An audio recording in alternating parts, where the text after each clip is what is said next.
Is modern football losing its excitement? Attackers seem less skilled. But why? Are the goalkeepers and defenses too strong? Or is it something deeper at play?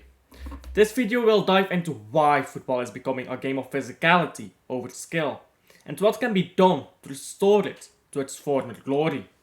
But first, a side note. We are not here to bash today's football stars. They're just playing by the rules. Instead, let's scrutinize the structure of modern football and explore ways to revive its thrilling essence. Perfect pitches should enhance the game, not hinder it. But first, let's travel back to the 1980s to understand how we got here. It was 1984. Liverpool had just clinched their third league title in a row and their fourth European Cup. They epitomized football, with an attack as fluid as water and a defense tougher than steel.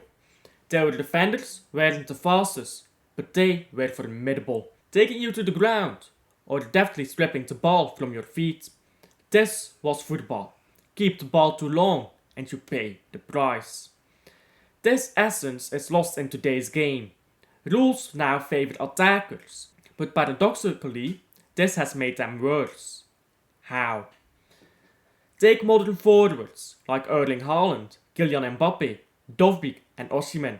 They share a common flaw, lacking technical finesse. Mbappe and Dovbyk are often lauded for their technicality, but they actually rely more on physicality. Dovbyk uses his strength to hold on to a ball, and Mbappe resorts to speed. While this approach works due to their athleticism, it is far less exciting. Mbappe's occasional stunning goals and rare successful dribbles aren't enough to disguise our reliance on sheer physicality over skill. Why do these modern strikers excel so much without the skills? The rules are in their favor.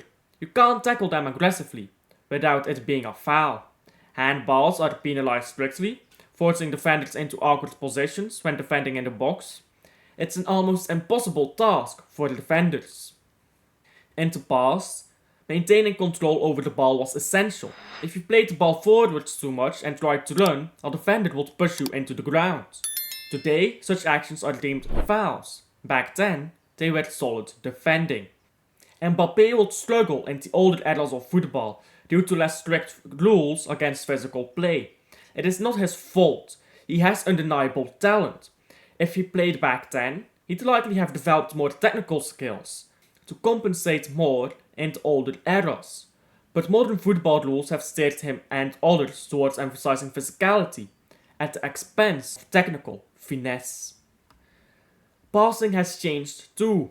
Instead of clever combinations to penetrate defenses, it is often just lateral passes until a runner emerges. Modern football has become soft and commercialized, losing its identity and passion. It is more about athleticism than skill, aiming to attract a broader audience rather than catering to dedicated fans. Preferences between athleticism and technical skill are valid.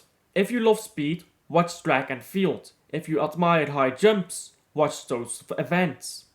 But football has always been about skill and strategy, not just physical prowess. So maybe, let's keep it that way. If the rules changed overnight, allowing defenders to be more physical, pace and power would decline in the sport. Instead, we'd see a resurgence of technically gifted footballers, those who control the ball effortlessly, pass with precision, and play with poise. This will bring back the true essence of football.